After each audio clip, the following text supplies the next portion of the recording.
Hello दोस्तों, स्वागत है आपका। आज का नेक्स्ट टॉपिक है 9th क्लास की एनसीईआरटी का मैटर्स इन आवर सराउंडिंग्स। ठीक है, यानी हमारे आसपास के पदार्थ। ठीक है, यानी हमारे आसपास के पदार्थ। पता है ये हमारे आसपास तो पदार्थ कितने सारे हैं, जैसे मेरे हाथ में पेन है, ये भी एक पदार्थ है। ठीक है, तो देखो अगर पदार्थ की बात करें तो पदार्थ की परिभाषा की अगर मैं बात करूं तो पदार्थ में क्या है, जो वस्तु स्थान घेरती है। ठीक है, विच occupy thing which occupy space, जो स्थान घेरती है, और जिसका एंड हैव अ मास, और जिसका द्रव्यमान हो, उसी को हम क्या बोलते हैं, पदार्थ बोलते हैं। तो जो पदार्थ होता है, जो वस्तु स्थान घेरती है और जिसका कोई ना कोई मास होता है, वो पदार्थ होती है। ठीक है, अब पदार्थ ऐसा नहीं है जिसको हम टच कर सकते हैं, पदार्थ वो भी जिसको हम टच नहीं कर सकते। ठीक है, जिसको हम फील कर सकते हैं, वो भी पदार्थ होते हैं। तो सबसे पहले देखें, जो एनसीईआरटी बुक से ये नोट्स लिए गए, तो पार्टिकल नेचर ऑफ मैटर की बात करें, जो पदार्थ का कणात्मक स्वभाव होता है वो कैसा होता है। तो anything that occupy space and has mass and is felt by senses is called matter.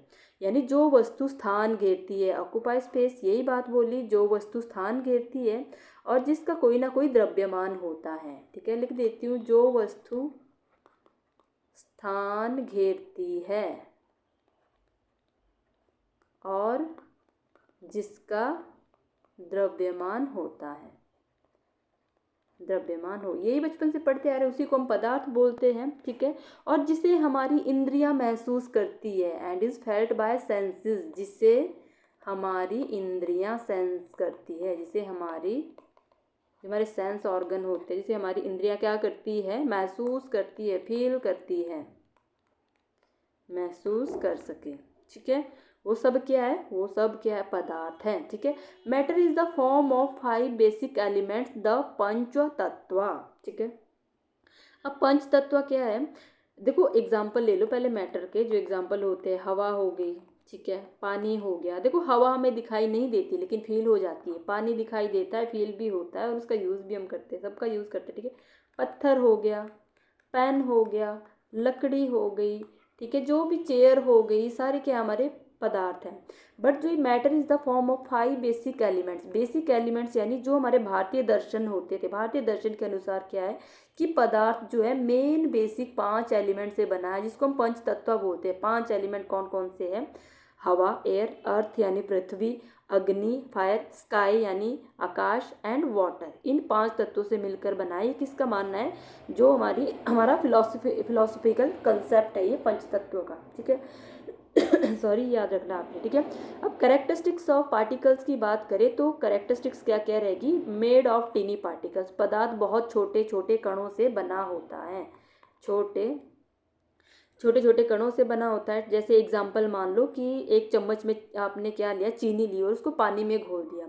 जब वो पानी में घुल जाएगी तो पानी में देखो घुल गई है लेकिन गायब नहीं हुई है, उसका टेस्ट तो आएगा ना। चीनी ने क्या किया, अपना असर दिखा दिया, वो उसमें घुल गई है, गायब नहीं हुई। मतलब चीनी के कण कैसे, बहुत ज़्यादा छोटे छोटे कण है, तभी वो उसमें क्या हुई, घुल गई। ठीक है, हो गया। सेकंड क्या है इसमें, वैकेंट स्पेस होता है, एग्जिस्ट इन पार्टिकल्स, यानी कणों के बीच में खाली स्थान होता है। ठीक है, खाली स्थान कणों के बीच में होता है। पदार्थ के कण जो होते हैं वो आप बीच में, उनके बीच में वैकेंट स्पेस होता है, रिक्त स्थान होता है। जैसे नमक को पानी में डालने पर क्या हुआ, पानी का लेवल ज़्यादा नहीं हुआ। चीनी को पानी में डालने पर क्या हुआ, पानी का लेवल ज़्यादा नहीं हुआ, पानी का लेवल नहीं बढ़ा, बट उसके कारण, पानी या नमक के कारण क्या हुआ, कण में क्या हुआ, पानी के कणों के बीच की जगह में जो वो चले गए, क्योंकि वो जो बहुत छोटे जो उनके बीच में स्पेस होता है। ठीक है, देन थर्ड आएगा, particle are in continuous motion, पदार्थ के कण कैसे होते हैं, लगातार गति करते हैं, लगातार गति, कॉन्टिन्यूसली इन मोशन। ठीक है, जैसे मान लो अगरबत्ती की खुशबू है, ठीक है, वो पूरे रूम में फैल जाती है। ठीक है, तो फैलती है तो कैसे करते हैं, कंटिन्यूसली जो है मोशन में होती है। और पदार्थ जो होते हैं हमारे, सब आपने देखा होगा कि सबसे कम जो मतलब सबसे ज़्यादा डिफ्यूज़न इसमें होता है। ठीक है, जैसे रैंडमली मोशन करते हैं ना, रैंडमली मोशन इसमें आप लिख सकते हो, रैंडमली मोशन। ठीक है, और क्या बोलते हैं, नेक्स्ट पॉइंट आएगा, particles are held together by forces of attraction. जो कण एक दूसरे को आकर्षित करते हैं इसे क्या बोलते हैं हम, देखो कण जो एक दूसरे को आकर्षित करते हैं उन्हीं को हम क्या बोलते हैं, inter particle force of attraction. क्या बोला जाता है उसको, inter particle force of attraction, जो कण एक दूसरे को आकर्षित करते हैं, ठीक है। तो इसी को हम क्या बोलते हैं, particles are held together by force of attraction, ठीक है। अब नेक्स्ट बात करते हैं हम स्टेट्स ऑफ मैटर की, ठीक है। मैटर का स्टेट्स की अगर बात करें तो इसमें देखो हम basis of classification of type, ठीक है, यानी वर्गीकरण का आधार क्या हो सकता है। अगर हम मैटर्स का वर्गीकरण करना चाहें तो उसका आधार क्या क्या हो सकता है। तो एक तो आधार हो सकता है कि हम पार्टिकल के अरेंजमेंट के बेस पे कर सकते हैं, कणों की व्यवस्था के आधार पर, ठीक है, कणों की व्यवस्था के आधार पर कर सकते हैं, या फिर based on upon energy of particles, यानी कणों की ऊर्जा के आधार पर कर सकते हैं, या फिर based upon distance between particles, कणों के बीच की दूरी के आधार पर, ठीक है। अब इसमें जो है पदार्थ की देखो 5 अवस्थाएं मानी गई है। कितने मैटर की कितनी अवस्थाएं हैं, पदार्थ की अवस्थाएं कितनी होगी, 5। सॉलिड यानी ठोस, ठीक है, लिक्विड यानी द्रव, गैस यानी गैस, ठीक है, एक होती है प्लाज्मा स्टेट, ठीक है, इसमें एक प्लाज्मा स्टेट आएगी, ठीक है, प्लाज्मा जब ना दो इसका प्लाज्मा स्टेट। एक आएगी बीईसी, इसको हम शॉर्ट में बोलते हैं बीईसी, बोस आइंस्टीन कंडेंसेट, ठीक है। इसमें क्या होता है, जो बोस आइंस्टीन कंडेंसेट होती है इसका मतलब बोस आइंस्टीन संघनन, इसको बोलते हैं हम संघनन, ठीक है। तो जो संघनन होता है, ठीक है, इस ये 5वीं अवस्था है, ये जो है सत्येंद्र नाथ बोस ने दी थी शायद, ठीक है, सत्येंद्र नाथ बोस जो थे उनके द्वारा जो है 5वीं अवस्था जो है दी गई है। तो अगर इन अवस्थाओं की बात करें तो सबसे पहले हम ठोस की बात करते हैं, ठीक है, सॉलिड, लिक्विड एंड गैस। ये सॉलिड है, लिक्विड एंड गैस, ठीक है। देखो सॉलिड कैसे ही आपस में कैसे चिपकते हुए दिखाई दे रहे, तो ये कैसे ही, इनके बीच में स्पेस नहीं होता, इनके बीच में जो है बिल्कुल स्पेस नहीं दिखेगा। और जो लिक्विड है इनके बीच में थोड़ा थोड़ा स्पेस दिख रहा है, जो गैस होंगे बहुत दूर दूर होते हैं, इनके बीच में बहुत ज़्यादा स्पेस होता है। तो सबसे पहले सॉलिड को देख लेते हैं, सॉलिड की जो कैरेक्टरिस्टिक्स देख लेते हैं। सॉलिड क्या होते हैं, यानी ठोस जो होते हैं वो कौन से होंगे, ठीक है। तो ठोस होंगे fixed shape and definite volume, जिसका जो है एक निश्चित क्या होगा, निश्चित आकार और आयतन भी क्या होगा, निश्चित आयतन होगा, ठीक है। Inter particle distances are smallest, जो कणों के बीच की दूरी होगी, दूरी कैसी होगी, सबसे कम। इनके बीच में दूरी देखो दिख रही है कहीं आपको, दूरी सबसे कम इसमें दूरी देखने को मिलेगी। इनकम्प्रेसिबल होते कि यानी कि स्पिंडित नहीं हो पाते हैं ये। High density and do not diffuse, यानी कण बहुत पास होते हैं, ठीक है। Inter particle forces of attraction are strongest, ठीक है, जो आकर्षण बल जो होता है, आकर्षण बल सबसे अधिक यहीं पे होता है, सबसे अधिक यहीं पे होता है, ठीक है। Constituent particles are very closely packed, ये जो पार्टिकल होते हैं बहुत ही ज़्यादा क्लोजली पैक्ड होते हैं, वो यहाँ आपको डायग्राम में दिख गए होंगे। कॉन्स्टिट्यूएंट पार्टिकल्स जो होंगे इसके वो बहुत ज़्यादा क्लोजली पैक्ड आपको दिखाई देंगे, ठीक है। जैसे एग्जाम्पल इसमें ले लेते हैं, कुछ ठोस के एग्जाम्पल ले लेते हैं कुछ, जैसे पत्थर हो गए, ठीक है, ठोस है। लकड़ी हो गई, ठोस है। बर्फ हो गई, ये भी ठोस है। लोहे की छड़ हो गई, ये सारे क्या है, ये हमारे ठोस के एग्जाम्पल है, ठीक है। अब बात करते हैं लिक्विड की। तो लिक्विड यानी द्रव अवस्था, ठीक है। अब बात करते हैं द्रव अवस्था की। तो द्रव अवस्था होती है, इसमें फिक्स्ड शेप नहीं होती है। देखो फिक्स्ड शेप बन रही है यहाँ, देखो फिक्स शेप बन रही थी, यहाँ फिक्स शेप नहीं बन रही है, तो इसकी शेप फिक्स नहीं होती है। तो याद रखना है कि आकार निश्चित नहीं होता, ठीक है, बट फिक्स्ड वॉल्यूम, आयतन निश्चित होता है, ठीक है। Inter particle distances are larger, कणों की दूरी ठोस से अधिक होती है। दूरी कैसी होगी, थोड़ी ज़्यादा होगी, ठोस से जो अधिक होगी, ठीक है। और ऑलमोस्ट इनकम्प्रेसिबल, ये जो है लगभग लगभग जो है ये कंप्रेस्ड हो पाते हैं, पूरी ऑलमोस्ट के लगभग जो है कंप्रेस्ड हो जाते हैं। डेंसिटी कैसी होगी, लोअर देन सॉलिड, सॉलिड से कम इसकी डेंसिटी देखने को मिलेगी। घनत्व कैसा होगा इसका, घनत्व घनत्व कम होगा किससे, सॉलिड से। और इंटर पार्टिकल्स कैसे होंगे, और देखो ये डिफ्यूज करते हैं, ठीक है। एंड डिफ्यूज, डिफ्यूज का मतलब होता है इनका फैलाव होता है, डिफ्यूज का मतलब कि इनका फैलाव ज़्यादा होता है, डिफ्यूजन होता है, ठीक है। Inter particle forces of attraction are weaker, जो इंटर पार्टिकल होंगे इसमें, इसका जो है फोर्स ऑफ अट्रैक्शन कैसा होगा, वीकर देन किससे, सॉलिड से, सॉलिड से कम होता है, ठीक है। यानी मीडियम इसको आप बोल सकते हो, मीडियम, ठीक है। Constituent particles are less closely packed, ये लेस क्लोजली पैक्ड होते हैं, थोड़े दूर दूर होते हैं, ठीक है। जैसे एग्जांपल ले लो, इसके लिक्विड के एग्जांपल ले लो, एग्जांपल हो गया पानी, पानी लिक्विड होता है, दूध लिक्विड है, तेल लिक्विड है, पेट्रोल लिक्विड है, ठीक है। ये जो है, अब देखो द्रव बहते हैं क्योंकि कण स्वतंत्र रूप से खिसक सकते हैं, क्योंकि इनके बीच में देखो closely packed, less closely packed की बात है, ये थोड़े दूर दूर होते तो ये इधर उधर जो है खिसक सकते हैं, इसलिए जो है इनको द्रव कहते हैं, ठीक है। ये एक दूसरे पे ये स्लाइड कर सकते हैं। नेक्स्ट आएगा गैस, गैस अवस्था की बात करते हैं। तो गैस में ना तो इसका आकार निश्चित होता है ना वॉल्यूम होता है, ना इधर fixed shape nor fixed volume, ठीक है। ना आकार निश्चित होगा ना वॉल्यूम निश्चित होगा इसका आयतन। और इनके जो inter particle distances are largest, distance कैसा होगा, दूरी जो है सबसे अधिक, दूरी सबसे अधिक इसमें होगी, ठीक है, सबसे अधिक दूरी होती है इसमें। हाईली कॉम्प्रेसिबल, और ये सबसे ज़्यादा स्पिंडित होते हैं, स्पिंडित सबसे ज़्यादा होंगे। डेंसिटी इज लीस्ट, डेंसिटी यानी घनत्व सबसे कम, घनत्व कैसा होगा, सबसे कम।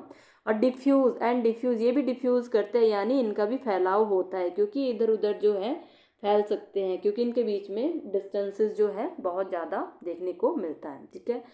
तो इसमें जो है सबसे अधिक, अगर आपको क्वेश्चन पूछा है सबसे अधिक डिफ्यूजन किस में होती है, तो आप आंसर करोगे गैसों में, ठीक है, गैसेस में। Inter particle forces of attraction are weakest, ये पॉइंट भी याद रखना है, ठीक है, सारे पॉइंट इंपॉर्टेंट है। इसमें जो है क्या बोलते हैं, इंटर पार्टिकल कैसे होंगे, इनका फोर्स ऑफ अट्रैक्शन कैसे होता है, वीकेस्ट होता है, सबसे ज़्यादा कम होता है। Constituent particles are free to move, ये जो है फ्री होते हैं मूव करने के लिए, फ्री टू मूव, ठीक है। तो ये था हमारा गैसियस स्टेट। अब फोर्थ बात करते हैं हम प्लाज्मा स्टेट की, ठीक है। नेक्स्ट हम बात करेंगे प्लाज्मा यानी नॉन इवैल्यूएटिव जो है ये, जो फोर्थ जो हमारा जो अवस्था है, चौथी अवस्था, देखो इसको चौथी अवस्था भी बोला जाता है, किस नाम से, फोर्थ स्टेट, चौथी अवस्था के नाम से इसको जाना जाता है, ठीक है। तो प्लाज्मा जो होगा, प्लाज्मा में क्या देखने को मिलेगा, अब plasma is an ionised gas, ठीक है। प्लाज्मा कैसी है, एक ये आयनित गैस है, याद रखनी, ये पॉइंट भी पूछा जा सकता है एग्जाम में। प्लाज्मा एक आयनित गैस है, ठीक है। Plasma is very good conductor, ठीक है, बिजली का अच्छा चालक है, ये बिजली का अच्छा चालक माना जाता है किसको, प्लाज्मा को, ठीक है। And is affected by magnetic field, ये जो है चुंबकीय क्षेत्र से प्रभावित है, किससे, चुंबकीय क्षेत्र से प्रभावित, ठीक है। यानी बिजली का अच्छा चालक है या चुंबकीय क्षेत्र से प्रभावित है। नेक्स्ट इसमें plasma like gases have an indefinite shape and indefinite volume, जो प्लाज्मा होगी, एग्जांपल इसमें आयनाइज्ड गैस ही लिया गया है, ये एनसीईआरटी में दिया गया है। तो देखो जो प्लाज्मा जो होता है, प्लाज्मा का जो गैसेस होती है, लाइक गैसेस, ठीक है, ना तो इसका डेफिनेट शेप होती है ना डेफिनेट इसका वॉल्यूम होता है, तो ये कैसा होता है, इनडेफिनिट शेप इनडेफिनिट वॉल्यूम, यानी आकार और आयतन निश्चित नहीं, ठीक है, निश्चित नहीं, क्योंकि गैसियस फॉर्म में होता है, और गैसेस में मैंने आपको बोला था कि उसका ना तो आकार निश्चित होता है ना ही वॉल्यूम निश्चित होता है। जैसे एग्जांपल मान लो प्लाज्मा के एग्जांपल, आयनाइज्ड गैस दे दिया, ये हमें दिया हुआ सूर्य हो गया, सन, ठीक है, तारे हो गए, या फिर जो है नियॉन, नियॉन साइन बोर्ड देखा होगा आपने, नियॉन साइन बोर्ड, ठीक है, या फिर जो है फ्लोरेसेंट ट्यूब होती है, फ्लोरेसेंट ट्यूब, ठीक है, ये याद रखनी है। इसके क्या है एग्जाम्पल, प्लाज्मा को चौथी अवस्था भी बोलते हैं और इसमें कुछ नहीं है। नेक्स्ट आएगा बोस आइंस्टीन संघनन, जिसको हम बोलते हैं बोस आइंस्टीन कंडेंसेट, ठीक है, यानी इसको हम बोलते हैं बोस आइंस्टीन संघनन, ठीक है। नॉन इवैल्यूएटिव है, इसको शॉर्ट फॉर्म में हम इसको बोल देते हैं BEC, बोस आइंस्टीन कंडेंसेट, ठीक है। अब ये पदार्थ की जो है पांचवी अवस्था है, कौन सी है ये, पांचवी अवस्था, ठीक है। ये जो पदार्थ की अवस्था है बहुत ही कम तापमान पर बनती है, ये एक फैक्ट याद रखना है कि बहुत ही कम टेम्परेचर पर बनती है। BEC is a state of matter that can arise at very low temperature, बहुत कम तापमान पर बनती है, बहुत कम तापमान पर बनती है, ठीक है। The scientist who worked with the Bose Einstein condensate receive a Nobel prize for their work in 1995, ठीक है। अब ये क्या बात कर रहा है, देखो 1995 बोस आइंस्टीन कंडेंसेट पर जो है 1995 में नोबेल प्राइज दिया गया था। अब देखो 1995 में इसको जो है प्रयोगशाला में क्या किया गया था, निर्मित किया गया था, अल्ट्रा कोल्ड गैस जिसको बोलते हैं, निर्मित किया गया था, ठीक है। तो ये हमें इसमें फैक्ट दिए गए NCERT में। और इसमें बात की the BEC is all about molecule that are really close to earth, other even closer than atoms in a solid, ठीक है। अगर इसकी बात करें जो क्या बोलते हैं इसको, बोस आइंस्टीन कंडेंसेट जो है, देखो 1920 में जो एक सत्येंद्र नाथ जो बॉस थे, उन्होंने जो है पांचवी अवस्था के लिए कुछ गणनाएं की थी, उन्होंने कुछ, ठीक है।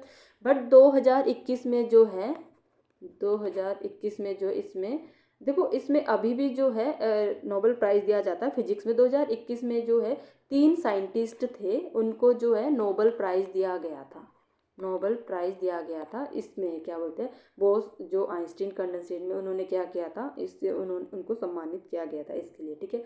उनका नाम था, 2021 की बात करूँ मैं, वुल्फगैंग कैटरले, ठीक है। एक थे कार्ल ई वैमन, एक थे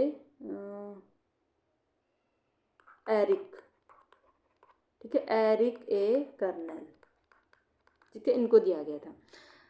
अब नेक्स्ट हम बात करते हैं माइक्रोस्कोपिक जो इनका आएगा। देखो एक अगर इसमें हल्का सा रिवीजन कर लिया गया जाए, ठोस और द्रव गैस की बात करूँ मैं, ठोस द्रव गैस, यहाँ से क्वेश्चन पूछा जाता है, याद रखना आपने, ठीक है।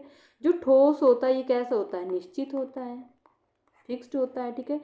आकार कैसा होता है इसका, आकार निश्चित आकार होता है, ठीक है। और द्रव का कैसा होता है, अनिश्चित आकार, इनडेफिनिट शेप, ठीक है। और गैस का कैसे होता है, इसका भी अनिश्चित होता है, अनिश्चित आकार, ठीक है। आकार की बात करती हूँ मैं।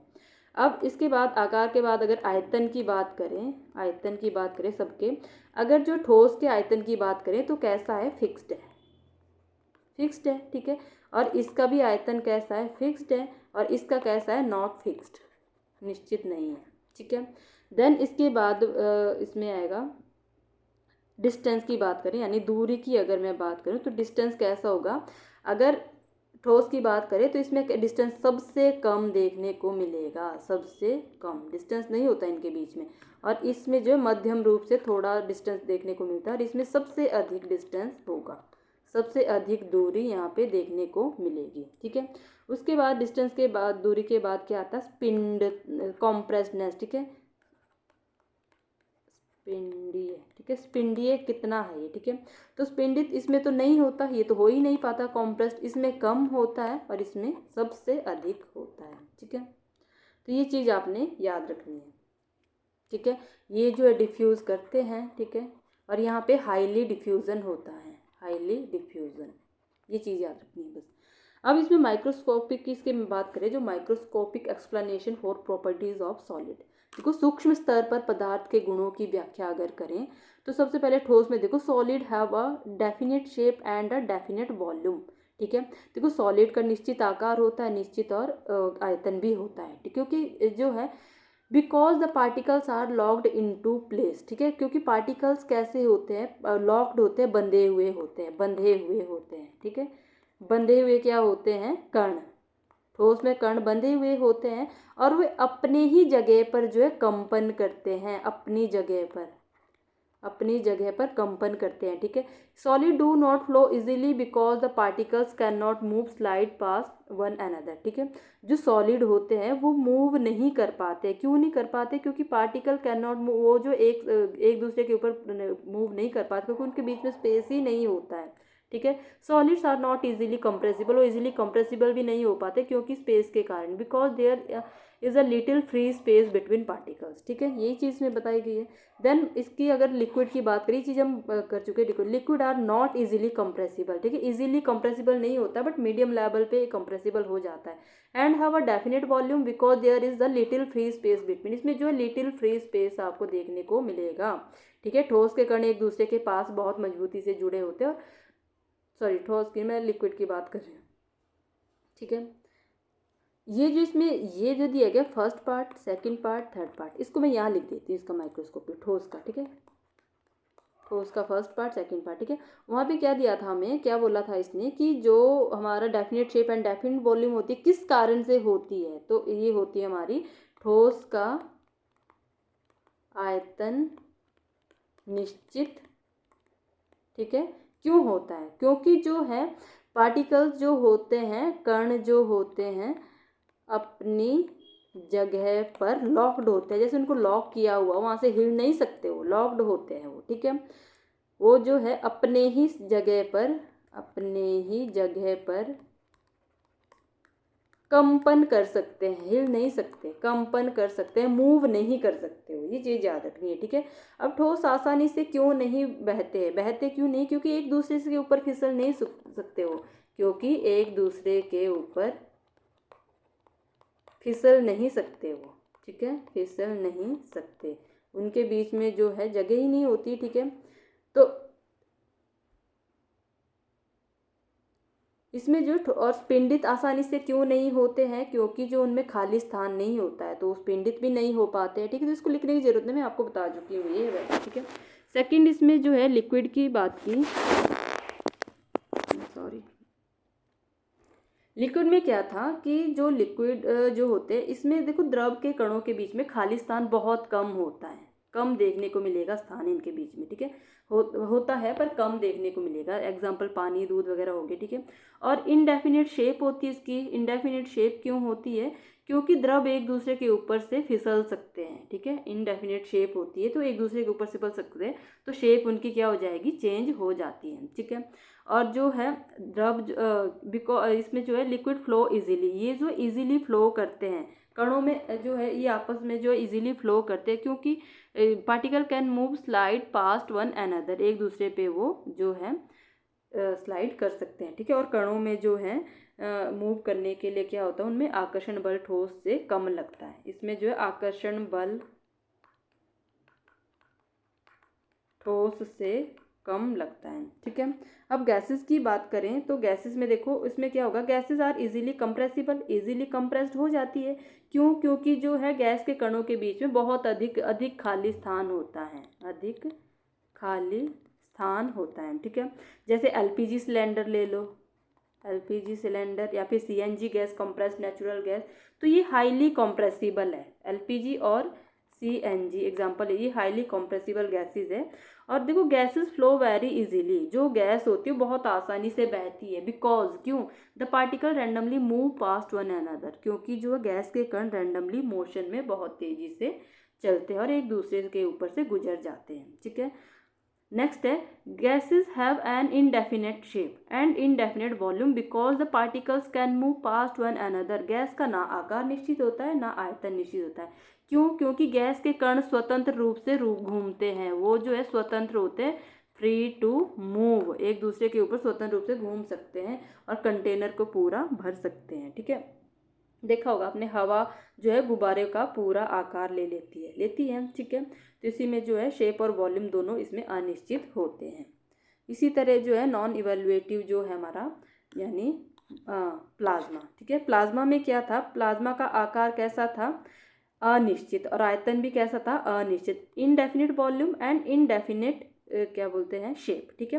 प्लाज्मा के कण एक दूसरे के ऊपर से मूव कर सकते हैं, गैस की तरह व्यवहार करता है ये, ठीक है। तो बट इनडेफिनिट गैस की तरह ही व्यवहार करता है, लिख लेना, गैस की तरह ही व्यवहार होता है इसमें, ठीक है। यानी इसमें एग्जांपल देता सन दिया था, नियॉन लाइट आपको दे दी थी। अब बात करते हैं जो प्लाज्मा जो है आसानी से जो कंप्रेसिबल हो जाता है, प्लाज्मा आर इजीली कंप्रेसिबल, क्योंकि देखो ये गैस की तरह ही कर रहे हैं, क्या करें, व्यवहार कर रहे हैं, बिहेव करते हैं। कणों के बीच में बहुत अधिक खाली स्थान होता है यहाँ पे, ठीक है, खाली स्थान के कारण।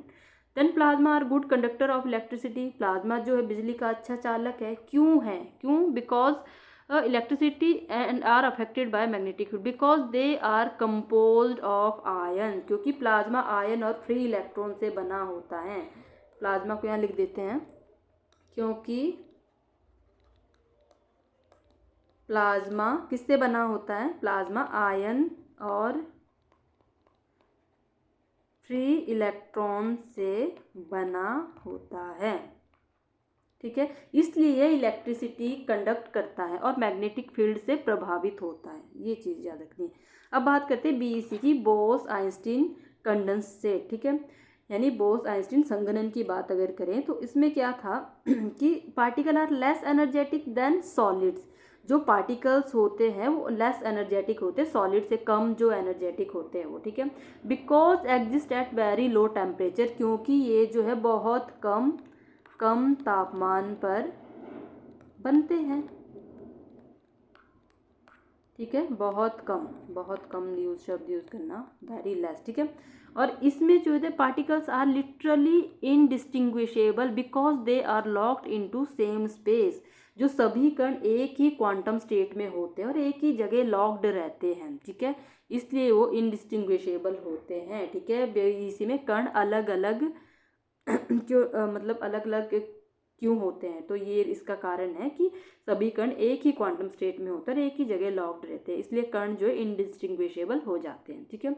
और इसमें जो बीईसी में देखो सुपर फ्लूइडिटी मैंने आपको बताया था, देखो बीईसी में क्या होती है, बीईसी में सुपर, याद रखनी, सुपर फ्लूइडिटी, ठीक है। यानी कण बिना किसी घर्षण के बह सकते हैं, कण बिना घर्षण के, बिना फ्रिक्शन के बह सकते हैं, मूव कर सकते हैं, ठीक है। अब देखो आपने लेबोरेटरी वगैरह में देखा होगा, अल्ट्रा कोल्ड गैसेस का एग्जांपल ले सकते हो आप, ठीक है। पीईसी जो है फ्रिक्शन लेस फ्लो दिखाता है, इसे सुपर फ्लूइडिटी इसलिए कहते हैं, ठीक है, फ्रिक्शन लेस जो है फ्लो दिखाता है ये, ठीक है। तो याद रखना है ठोस कैसे होते हैं, लॉक्ड होते हैं, द्रव कैसे होते हैं, स्लाइड कर सकते हैं, गैस कैसे होते हैं, रैंडम होते हैं, और प्लाज्मा आयनाइज्ड होते हैं, और बीईसी में अल्ट्रा कोल्ड होता है, ठीक है। इन सब के अगर माइक्रो जो बात की थी हमने, जिसका जो माइक्रोस्कोप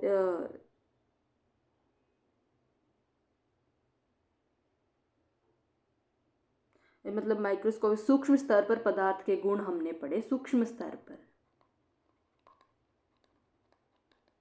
पदार्थ के गुण थे ये, ठीक है। तो इसमें आपने ये चीज़ याद रखनी है, सूक्ष्म स्तर पर जो पदार्थ के हमने जो 5 पदार्थ जो हमने पढ़े, तो इनके गुण जो क्या क्या थे ये याद रखनी। जैसे ठोस पढ़ा हमने सबसे पहले, ठोस में क्या था, कण कैसे थे, लॉक्ड थे, ठीक है, आकार निश्चित था, आकार कैसा था, निश्चित, ठीक है। और द्रव में क्या था, कण क्या थे, स्लाइड कर सकते हैं एक दूसरे के ऊपर, ठीक है, और वो क्या करते हैं, मूव करते बहते हैं। और गैस में क्या था, गैस में था, कण कैसे थे, रैंडम थे और हाईली कंप्रेस्ड। और प्लाज्मा में क्या था, प्लाज्मा की बात करें तो प्लाज्मा में आयनाइज्ड गैस, ठीक है, जो इलेक्ट्रिसिटी क्या करता है, इलेक्ट्रिसिटी कंडक्ट करता है। और बीईसी में था अल्ट्रा कोल्ड, ठीक है, जिसको हम बोलते हैं सुपर फ्लूइडिटी, ठीक है, ये चीज़ याद रखनी है। अब बात करते हैं इंटरचेंजिंग स्टेट्स ऑफ मैटर की, यानी जो इंटरचेंज होता है स्टेट्स ऑफ मैटर में, पदार्थ की अवस्थाओं में परिवर्तन,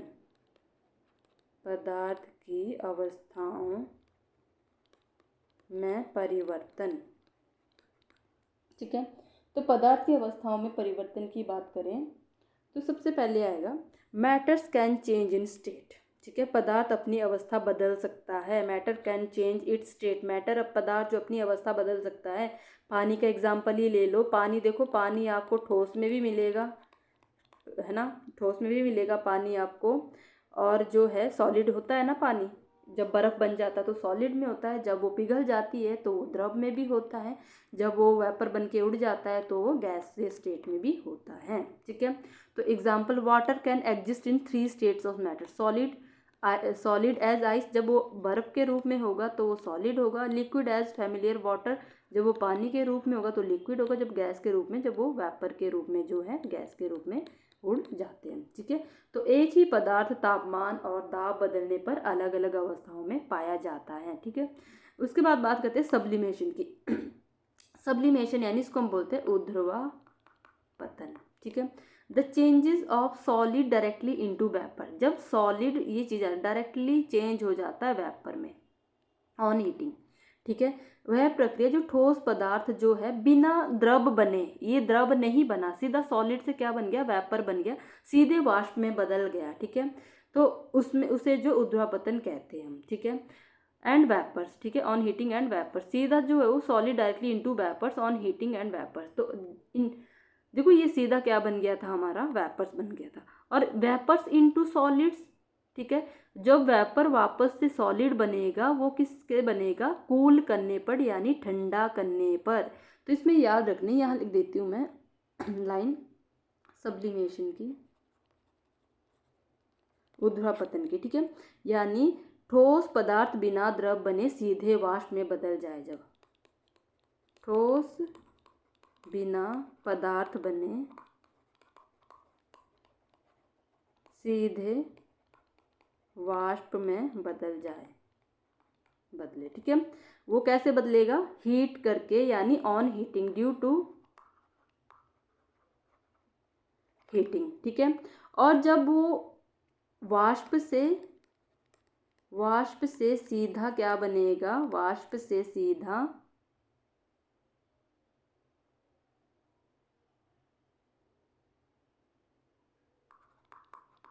ठोस बने, ये किसके कारण, ड्यू टू कूलिंग, यानी ठंडा करने पर वो वाष्प से सीधा क्या बन जाएगा, ठोस बन जाएगा। ठीक है, इसमें एग्जाम्पल ले सकते हैं हम, एग्जाम्पल दिए होंगे इसमें, एग्जाम्पल यहीं से कर लेते हैं फटाफट इसको। ठीक है, ammonium chloride, camphor and iodine. ठीक है, कैम्फर का मतलब क्या होता है, कपूर। ठीक है, ammonium chloride, camphor and iodine इसके एग्जाम्पल हो गए।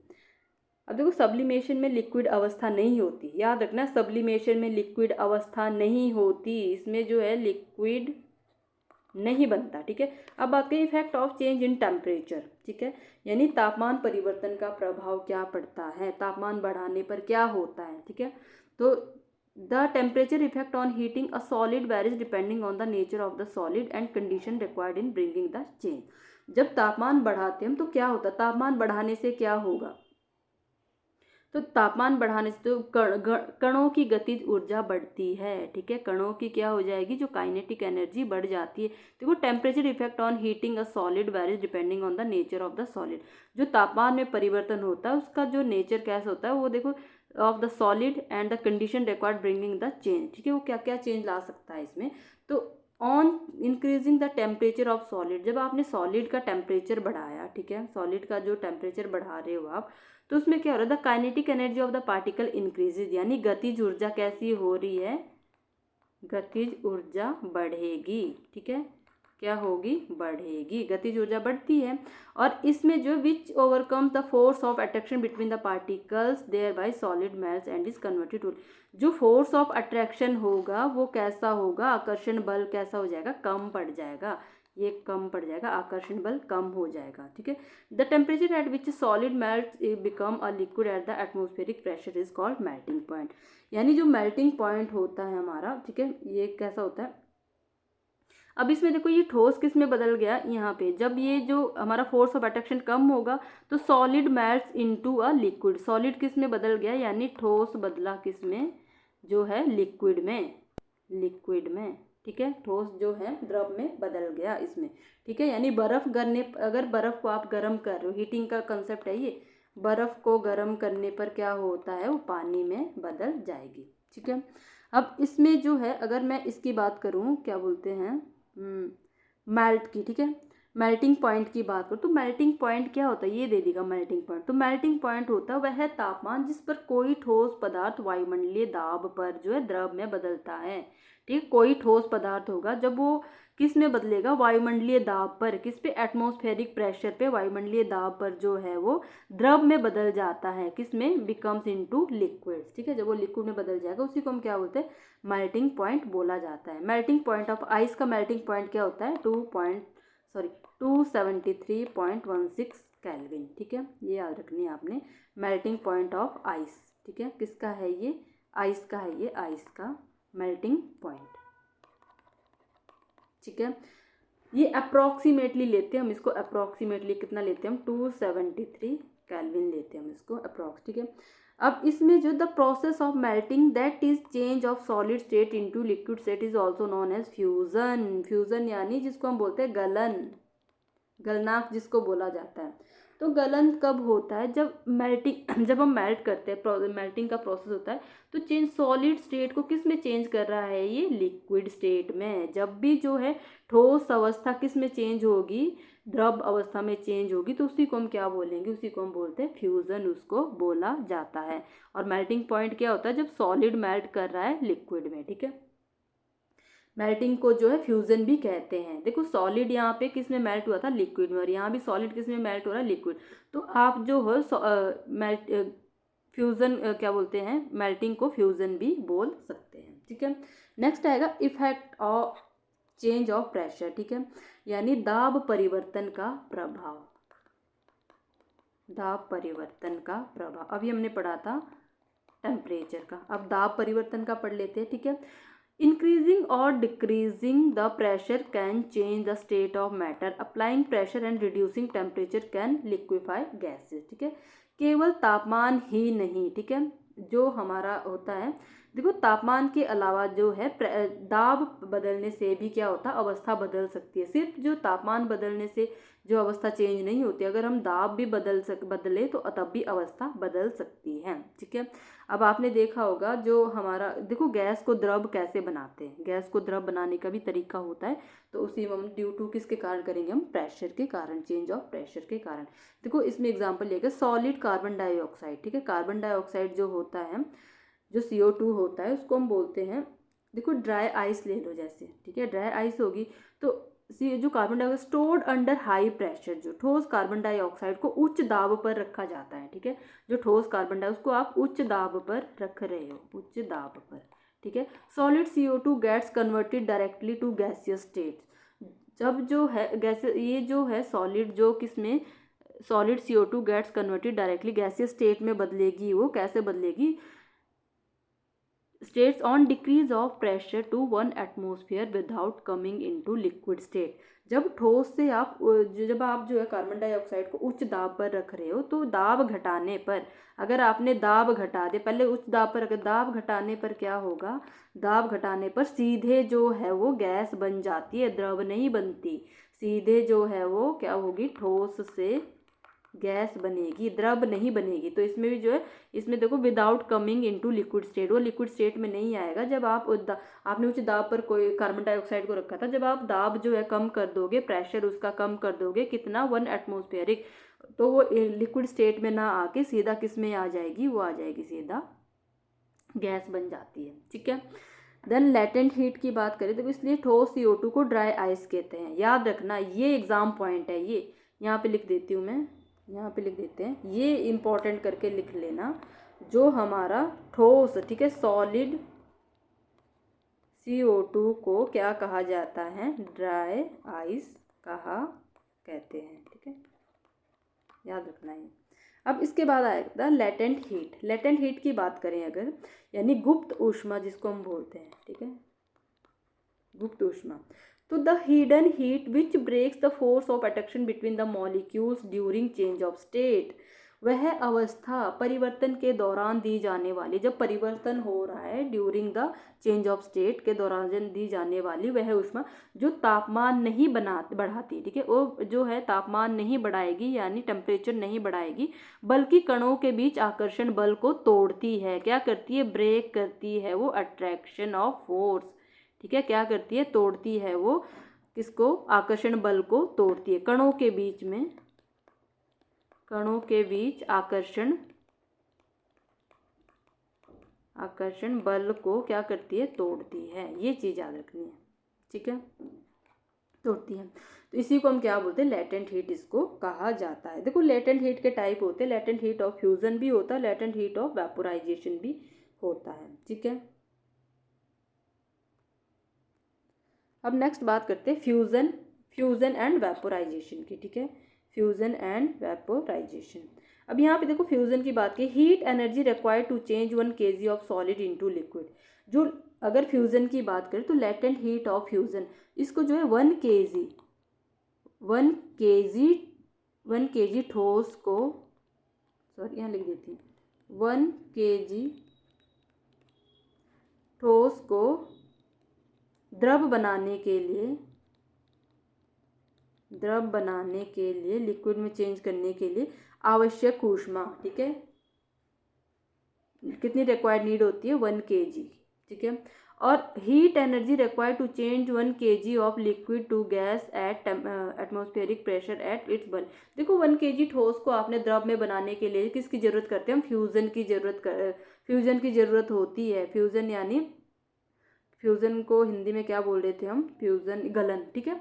यानी 1 kg जो ठोस है आपने उसको किस में कन्वर्ट करना है, लिक्विड में चेंज करना है, तो वहाँ पे हमें फ्यूजन की जरूरत होती है, ठीक है। और फ्यूजन कैसा था हमारा, जो ठोस अवस्था से द्रव अवस्था में परिवर्तित करता है, ठीक है। तो मेल्टिंग ऑफ फ्यूजन भी उसी को बोलते हैं। तो अगर जो इसमें, और अगर वेपराइजेशन की बात करें तो वेपराइजेशन में क्या होता है, heat energy required to change 1 kg of liquid gas at atmospheric pressure at its boiling point. यानी 1 kg द्रव को उसके क्वथनांक पर गैस बनाने के लिए आवश्यक ऊष्मा, तो हम किसका यूज करते हैं, वेपराइजेशन का यूज करते हैं, ठीक है। तो फ्यूजन जो होता है, तो फ्यूजन क्या करता है, यहाँ पे किस में कन्वर्ट कर रहा है, ये लिक्विड टू गैस, ठीक है, और यहाँ पे सॉलिड इनटू लिक्विड। तो यहाँ पे लिख लेना, यहाँ पे लिख देती हूँ, इसमें क्या होगा, द्रव से गैस बन रही है, द्रव टू गैस, ठीक है। और यहाँ पे क्या हो रहा है, यहाँ पे जो है ठोस टू द्रव। जब फ्यूजन करोगे, ठीक है, 1 kg के लिए अगर फ्यूजन की जरूरत है तो ठोस से द्रव में बदलेगा, और वेपराइजेशन करने से द्रव से किस में बदल जाएगा, गैस में बदल जाएगा, ठीक है। अब नेक्स्ट आएगा इवेपोरेशन एंड बॉइलिंग पॉइंट, ठीक है, वाष्पीकरण और क्वथन। तो अगर इवेपोरेशन की बात करें हम, तो वाष्पीकरण की बात करें, वाष्पीकरण, ठीक है। तो वाष्पीकरण जो है किसी भी तापमान पर केवल सतह से होता है। देखो जो हमारा वेपोरेशन होता है उसके लिए अधिक टेम्परेचर की जरूरत होती है, ठीक है,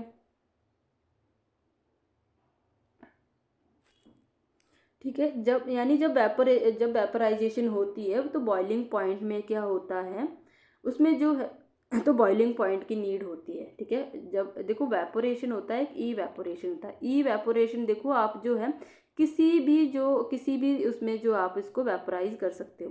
तो जो वेपोरेशन में बॉइलिंग पॉइंट की नीड होती है, जबकि इवेपोरेशन में आप जो है मतलब एनी टेम्परेचर, किसी भी टेम्परेचर पे जो है इवेपोरेशन हो सकता है, एनी टेम्परेचर पर ये हो सकता है, ठीक है।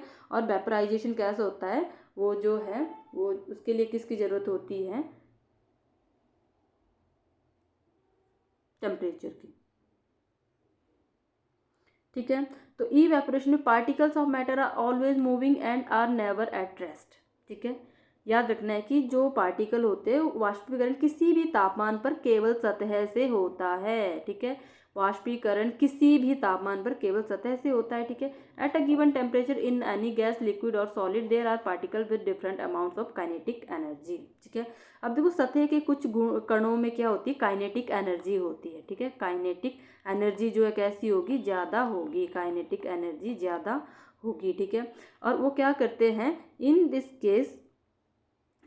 case of liquid, small fraction of particles at the surface having higher kinetic energy is able to break away from the force of attraction, other particle gas is converted into vapor। यानी जो आकर्षण बल क्या करते हैं, वो तोड़कर क्या बना देते हैं, उसको वाष्प बन जाते हैं, ठीक है। उसको तोड़ के वाष्प बना देते हैं। जैसे एग्जांपल ले लो, आपने जो है गीले कपड़े का सूखना, गीले कपड़े जब सूखते हैं तो वो जो है उसका जो जो लिक्विड होता है वो वेपर में जो है कन्वर्ट हो जाता है, ठीक है। तो इसमें क्या हो रहा है, particles get converted into vapour, ठीक है। इसमें जो इसको तोड़ देता है, आकर्षण बल तोड़कर वाष्प बन जाते हैं।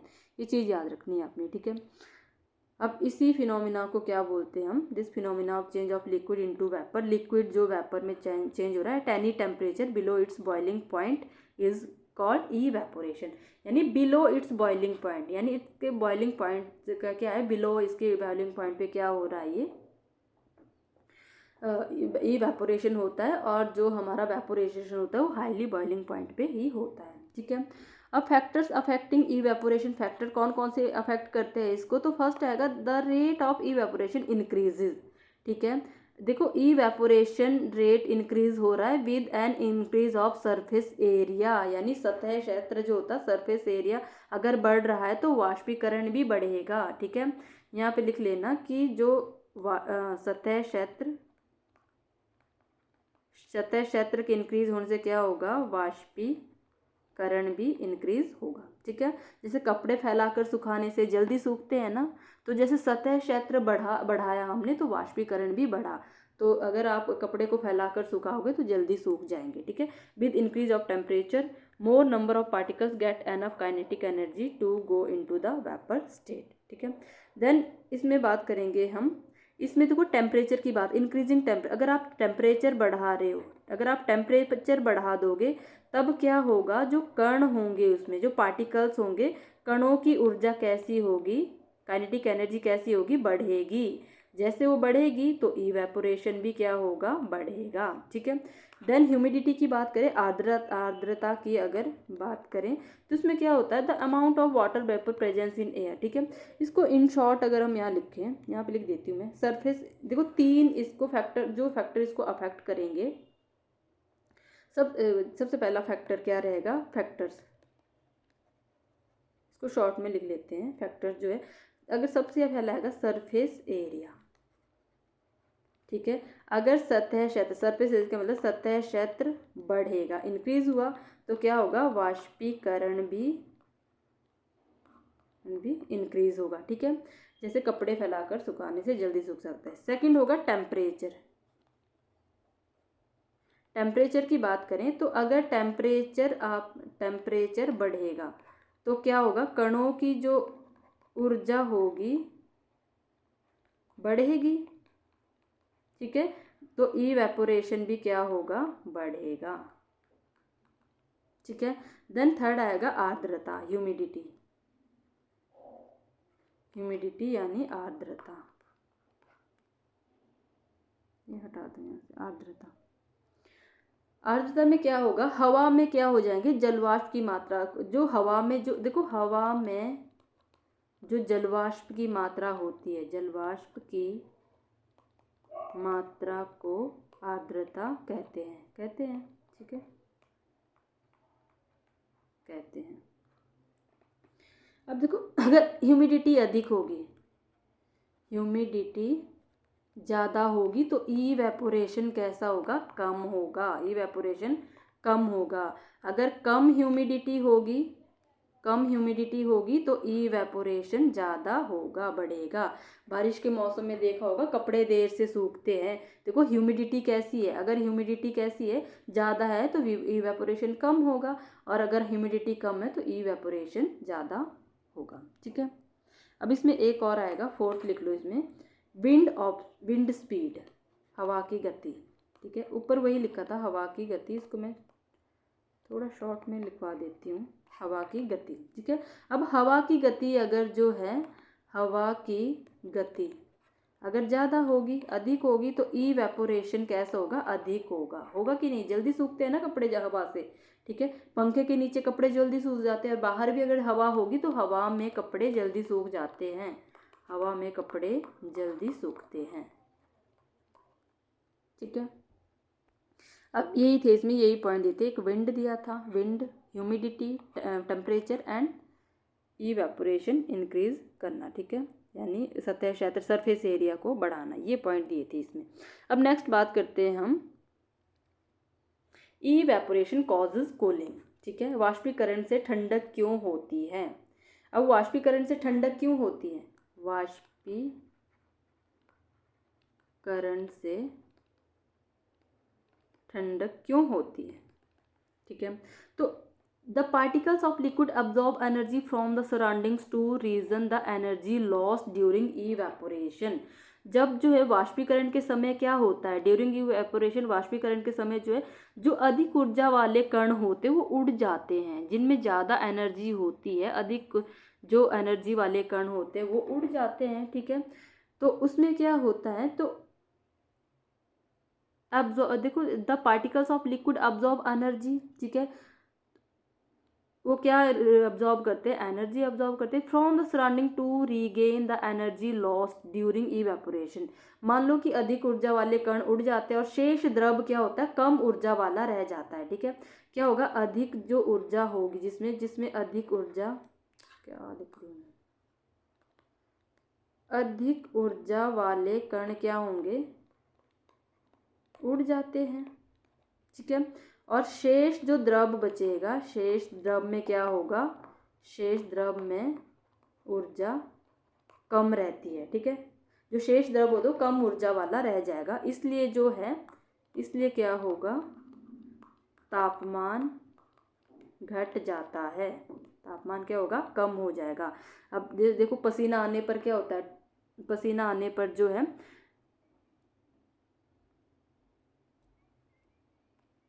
देखो पसीना आ रहा है तो उस टाइम टेम्परेचर कैसे होता है, हमें जो है अधिक जो क्या होता है, उसके बाद जैसे जो हम देखो एसी कूलर में बैठोगे तो ठंडक महसूस होगी, आपको होती है।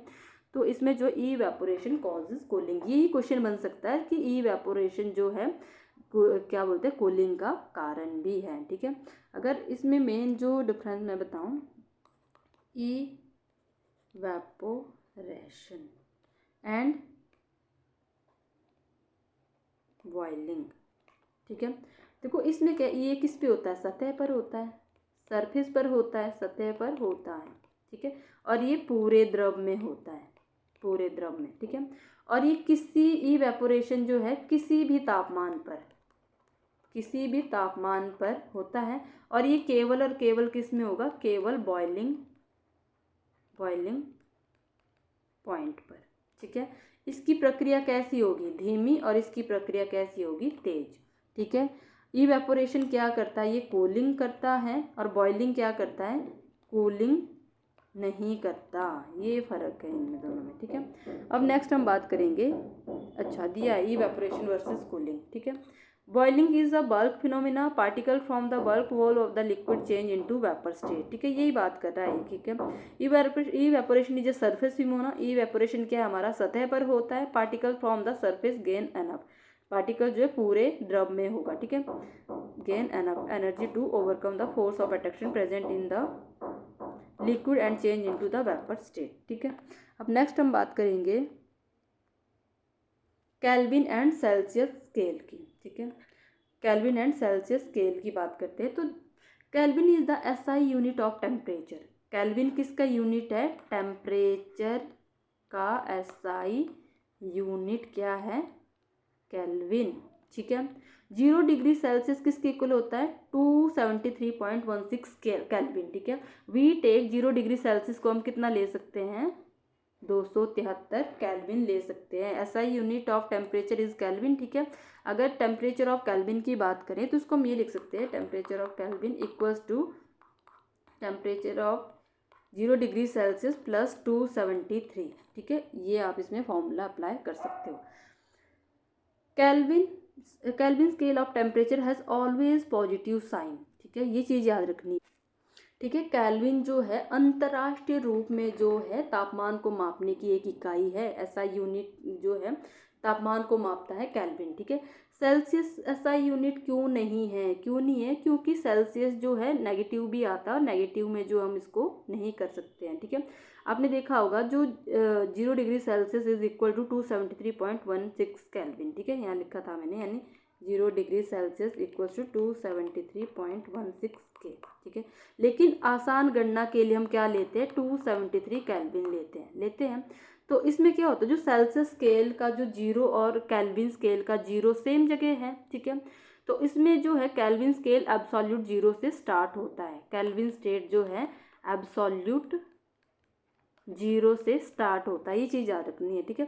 Kelvin scale of temperature has always positive sign, kelvin में हमेशा क्या होता है, positive sign, and hence regarded as better scale than Celsius, इसलिए इसको सेल्सियस से बेटर माना गया है, ठीक है, इसलिए इसको हम सेल्सियस से बेटर मानते हैं मेजर करने के लिए, ठीक है। Atmosphere is the unit of measuring pressure, atmosphere किसकी यूनिट है, atmosphere is a unit of measuring pressure exerted by a gas. The SI unit of pressure, pressure की एसआई यूनिट क्या है, पास्कल, ठीक है, ये हम पहले भी पढ़ चुके हैं। एसआई यूनिट ऑफ पास्कल क्या होती है, सॉरी प्रेशर की होती है पास्कल, ठीक है। तो केल्विन जो है, केल्विन में कभी भी जो है नेगेटिव वैल्यूज नहीं आती है, तो उसको हम स्टार्ट ही कहाँ से करते हैं, एब्सोल्यूट 0 से स्टार्ट करते हैं। और जो है 0 डिग्री जो हमारा सेल्सियस में होता है उसमें जो है नेगेटिव में भी वैल्यू आती है, तो इसलिए हम उसको वो पॉसिबल नहीं है, ठीक है। तो इसमें आपने लिखना है कि केवल जो है केल्विन में जो because kelvin has no negative value it is considered better than Celsius, इसलिए इसको सेल्सियस से बेटर मान। 1 एटमॉस्फेयर किसके इक्वल होता है, 1.01 इंटू 10⁵, ठीक है। The pressure of air in atmosphere is called atmospheric pressure, ठीक है, ये हम पढ़ चुके हैं पहले भी। जो क्या बोलते हैं एटमॉस्फेरिक प्रेशर जो हम पढ़ चुके हैं। एटमॉस्फेरिक प्रेशर क्या होता है हमारा, जो एटमॉस्फेयर होता है गैसों द्वारा लगाए गए दाब को मापने की इकाई है, ठीक है। तो ये चीज़ें हम पहले पढ़ चुके हैं, एटमॉस्फेरिक प्रेशर वगैरह। तो the atmospheric pressure is at sea level is 1 atmosphere and is taken as the normal atmospheric pressure, ठीक है। समुद्र तल पर वायुदाब को सामान्य वायुदाब माना जाता है। और 1 एटमॉस्फेयर किसके इक्वल होता है, ये चीज़ लिख लेना, 1 एटमॉस्फेयर होता है 1.01 इंटू 10⁵ पास्कल, ठीक है। अब इसमें देखो जो हमारा जैसे मान लो याद एसआई यूनिट याद रखनी है आपने टेम्परेचर की, ये पूछ सकते हैं, में केल्विन है, ठीक है। 0 डिग्री सेल्सियस किसके इक्वल होता है, 273 केल्विन के, ठीक है। और फॉर्मूला क्या रहने वाला है, फॉर्मूला रहेगा kelvin equals to degree Celsius plus 273, ठीक है। और kelvin has no negative value नहीं होती। और एसआई यूनिट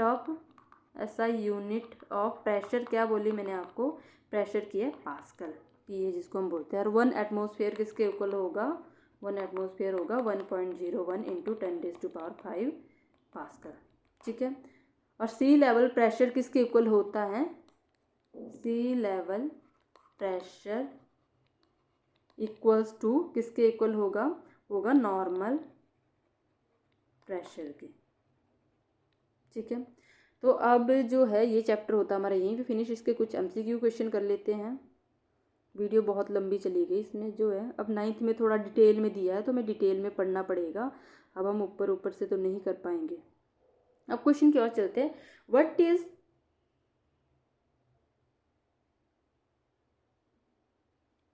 एक सेकेंड, फर्स्ट क्वेश्चन है हमारा व्हाट इज मैटर, द्रव क्या है, ठीक है। तो anything that occupy space and has a mass, जो स्थान घेरता और द्रव्यमान रखता हो, या फिर एनीथिंग दैट गिव्स लाइट, तो ये भी नहीं है। Anything that produce sound, anything that gives heat, तो ऑप्शन ए ही क्या होना था हमारा करेक्ट आंसर होना था, ठीक है। Which of the following is not matter, कौन सा इनमें से मैटर नहीं है, ठीक है। तो इनमें से मैटर कौन सा नहीं, एयर मैटर है, वाटर भी मैटर है, हीट मैटर नहीं है, आयरन क्या हमारा मैटर है, ठीक है। तो आंसर क्या आना था, नहीं पूछा था ना, तो ऑप्शन सी आना था, ठीक है। नेक्स्ट क्वेश्चन है पार्टिकल्स ऑफ मैटर आर, द्रव्य के कण होते हैं, जो द्रव्य के कण होते हैं वो कैसे होते हैं, very large, stationary, very small, या फिर विजिबल टू नेक्ड आई, उनको हम नंगी आंखों से देख सकते हैं, तो उनको जो करेक्ट आंसर आएगा बहुत स्मॉल। देखो द्रव के जो कण होते हैं बहुत छोटे छोटे, उनको हम नंगी आंखों से नहीं देख सकते। मान लो आप एक चौक का टुकड़ा ले लो, उसका आप टुकड़े कर दो, फिर उस टुकड़े के भी टुकड़े कर दो, उसको बिल्कुल बारीक टुकड़े कर दो, तो उसके इतने बारीक टुकड़े हो जाएंगे जो हम नहीं देख पाएंगे, तो इतने छोटे छोटे कण होते हैं उसके।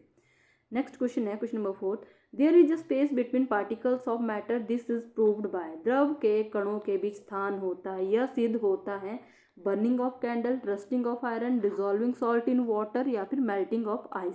तो किस कारण से हमें पता चलता है कि जो द्रव के कणों के बीच में स्थान होता है वो क्या सिद्ध करता है इनमें से, ठीक है।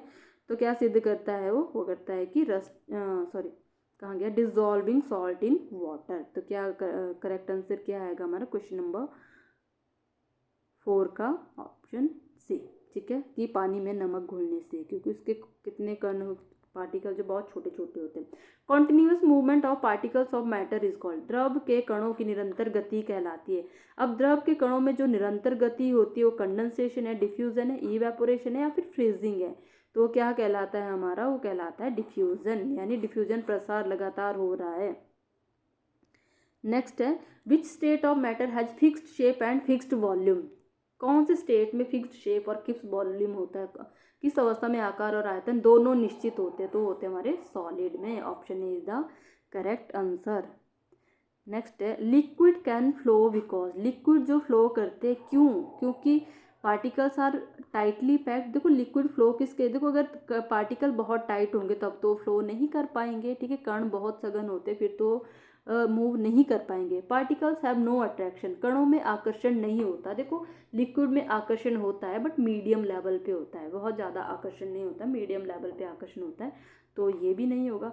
Particles can slide over each other, कण एक दूसरे पर फिसल सकते हैं, ये तो इन्होंने सही बात बोल दी।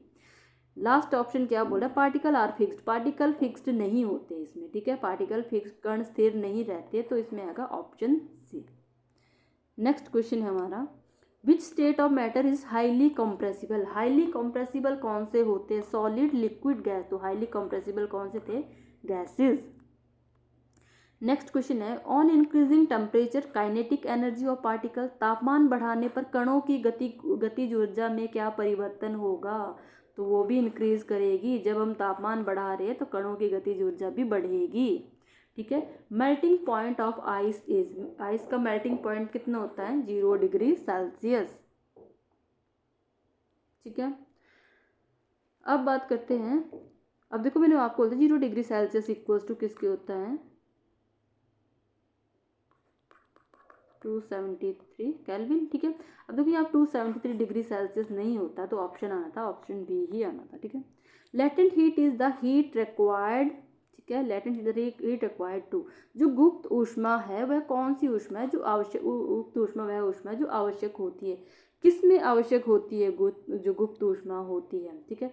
तापमान बढ़ाने के लिए, डिक्रीज टेम्परेचर या फिर change state without change in temperature. तो किसके लिए होती है, तापमान बिना बदले बिना अवस्था बदलने के लिए, तो किसके लिए होती है, ऑप्शन सी इसका आएगा, ठीक है। नेक्स्ट क्वेश्चन है इवेपोरेशन अकर्स एट, वाष्पीकरण होता है only boiling point, any temperature, only 0 degree Celsius या फिर हाईली प्रेशर ओनली। तो किस पे होता है, एनी टेम्परेचर में, इवेपोरेशन ओनली टेम्परेचर पर होता है, किसी भी तापमान पर। Then evaporation causes cooling because, वाष्पीकरण से ठंडक होती है क्योंकि, क्यों ठंडक होती है वाष्पीकरण से,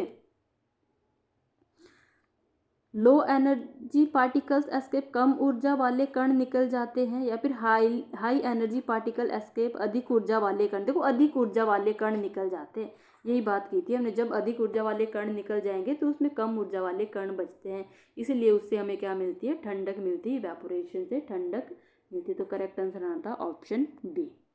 नेक्स्ट है एसआई यूनिट ऑफ टेम्परेचर, तो टेम्परेचर की एसआई यूनिट केल्विन, ठीक है, इसमें तो सोचने वाली बात ही नहीं है। एब्सोल्यूट जीरो टेम्परेचर इज, परम शून्य तापमान है, जो एब्सोल्यूट जीरो टेम्परेचर जो मान है वो किसका है, 0 केल्विन का, ठीक है। एब्सोल्यूट जीरो टेम्परेचर यानी 0 केल्विन से हम स्टार्ट करते हैं। Which scale has no negative values, किस स्केल में जो है नेगेटिव वैल्यूज नहीं होती, किस पैमाने में ऋणात्मक मान नहीं होते, सेल्सियस में तो होते हैं, फारेनहाइट में भी होते हैं नेगेटिव, केल्विन में नहीं होते, ठीक है, केल्विन में जो नेगेटिव मान नहीं होते, तो आंसर आना था ऑप्शन सी। नेक्स्ट है relation between kelvin and Celsius scale, kelvin और सेल्सियस का संबंध है, तो केल्विन और सेल्सियस का क्या संबंध रहने वाला है, देखो केल्विन इक्वल 0 डिग्री माइनस 273, या फिर ये, तो मैंने आपको बात की थी अभी, आपको जो फॉर्मूला लिखवाया था इसमें केल्विन का, ठीक है। तो हमने क्या बात की थी उसमें केल्विन में, अभी जस्ट हमने किया है इसमें कोई जो केल्विन हमारा रहता है उसमें देखो 0 डिग्री सेल्सियस किसके इक्वल होता है 273 केल्विन के होता है, यानी 0 डिग्री सेल्सियस किसके 273 केल्विन के इक्वल होता है। तो अगर केल्विन भी उसमें दिया जाए तो वो किसके इक्वल रहेगा आपका, ठीक है। 0 डिग्री जो मैंने सेल्सियस बोलो किसके इक्वल बताया था 273.16 केल्विन के इक्वल होता है। तो हम इसको अप्रोक्स कितना लेते हैं 273 लेते हैं। तो केल्विन और सेल्सियस का अर्थ होगा कौन सा होगा कि 0 degree Celsius equals to kelvin plus 273, option C. ठीक है। तो सॉरी सी नहीं आएगा इसका, इसका जो करेक्ट आंसर आएगा वो आएगा ऑप्शन बी। ठीक है, मैं रफ कर देती हूँ।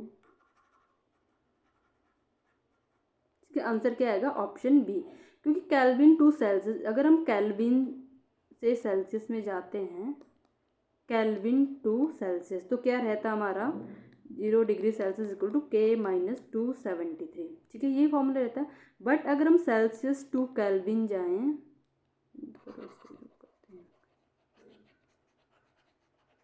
ठीक है, kelvin to Celsius to kelvin जाएं तो उसमें क्या होता है केल्विन इक्वल्स टू होता है हमारा 0 डिग्री सेल्सियस प्लस 273, यहाँ पे माइनस साइन आएगा। ठीक है, तो इनमें से कौन सी इक्वेशन हमारी सही बन रही है, ये वाली। ठीक है, ये ऑप्शन बी। तो इनके बीच में क्या रिलेशन रहता है, तो इसका आएगा सेल्सियस और केल्विन का संबंध हमेशा क्या रहेगा kelvin equal to 0C plus 273। ये पूछ सकते हैं एग्जाम में। नेक्स्ट क्वेश्चन है 27 degree Celsius is equal to, जो 27 डिग्री सेल्सियस है, ठीक है, 27 डिग्री सेल्सियस किसके इक्वल होगा, हमें बताना किसके इक्वल होगा। तो हमें क्या दे दिया है 27 डिग्री सेल्सियस दे दिया।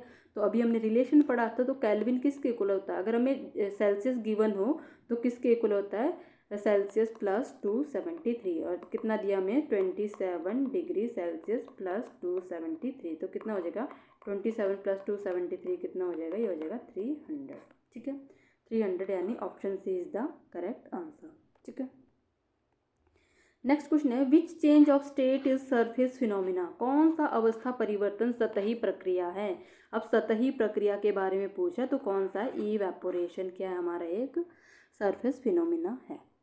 Then temperature is measure of, तापमान किसका माप है।